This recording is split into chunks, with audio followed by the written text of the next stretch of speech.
Bonsoir Fabien. Quelles sont les missions de cette cellule, de ce service? Alors cette cellule exécutive, finalement, puisque ça reste une cellule exécutive, est d'informer, d'accompagner et d'être à l'écoute de la jeunesse de la Principauté dans la construction de leurs projets professionnels et surtout finalement de leur future insertion professionnelle. Vous êtes une interface entre ces jeunes et les entreprises, c'est un service au cas par cas. Pour chaque diplômé, vous les chouchoutez, j'ai envie de dire. Et c'est exactement le bon terme, on fait du coaching bienveillant, de la haute couture, pour faire en sorte que chaque individu, chaque jeune soit traité en lien avec toutes ses spécificités et j'allais dire le talent qu'il représente.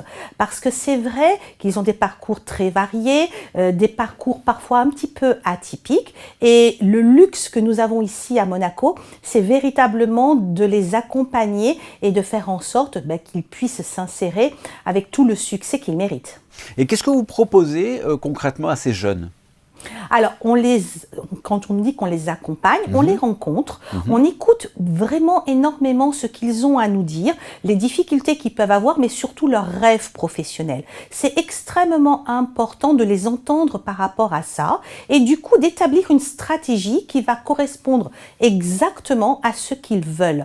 Et finalement, le succès, c'est l'insertion professionnelle réussie. Nous sommes plusieurs à les accompagner là-dessus. Ils ont bien évidemment leur école, ils ont bien évidemment leur famille. Il y a également la cellule emploi jeune avec ma collègue Sandra Lefranc qui peut être également un interlocuteur privilégiés. Que l'on va écouter juste après d'ailleurs. Nous sommes là finalement en fil rouge puisque nous les rencontrons dès le lycée et nous les accompagnons jusqu'à leur insertion professionnelle. Donc il n'est pas rare que nous suivions des jeunes, plus de 5 ans finalement, entre la classe de seconde et leur bac plus 5, ce qui fait qu'on a une belle connaissance de leur personnalité, de leurs attentes et on anticipe.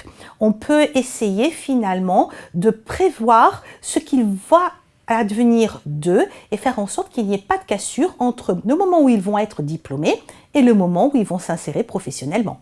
Et combien de jeunes diplômés passent chaque année par votre service à peu près? Avant la crise sanitaire, nous tournions en moyenne à 140 jeunes par an. Depuis la crise sanitaire, nous avons dépassé les 200 jeunes.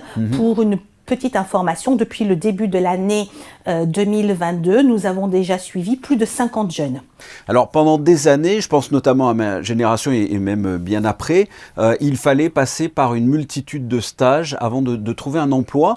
Là c'est la même chose ou ces jeunes trouvent un emploi grâce à vous plus facilement sans forcément passer par 10, 20 stages avant de trouver ce travail? Alors 10, 20 stages, certainement pas. C'est beaucoup. Par contre, ce qui est fondamental, ce stage et les stages qu'ils vont faire, c'est quelque chose d'essentiel parce que c'est la clé pour la découverte du monde professionnel. Et un jeune qui n'a pas effectué de stage au cours de son parcours académique sera pour le coup totalement pénalisé.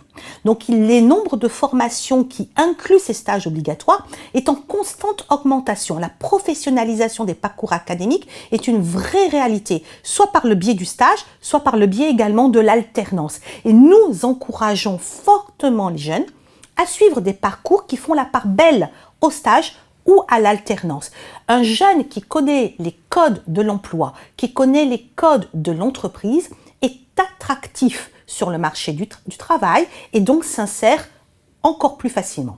Et quels sont les secteurs d'activité en règle générale avec qui vous travaillez pour permettre d'insérer ces jeunes?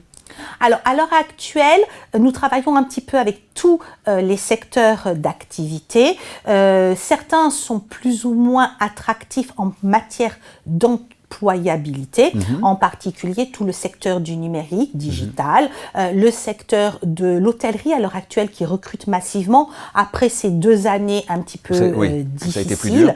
Le secteur de la santé aussi, le secteur de la finance, le secteur de la comptabilité qui n'est pas vraiment attractif pour les jeunes, mais pourtant avec de très belles carrières à la clé. Si je devais donner 2 compétences essentielles à l'heure actuelle pour un jeune, au-delà de la nature même de son diplôme, c'est le digital et c'est la maîtrise des langues. Très bien, Muriel Bubio, merci. Merci Fabien.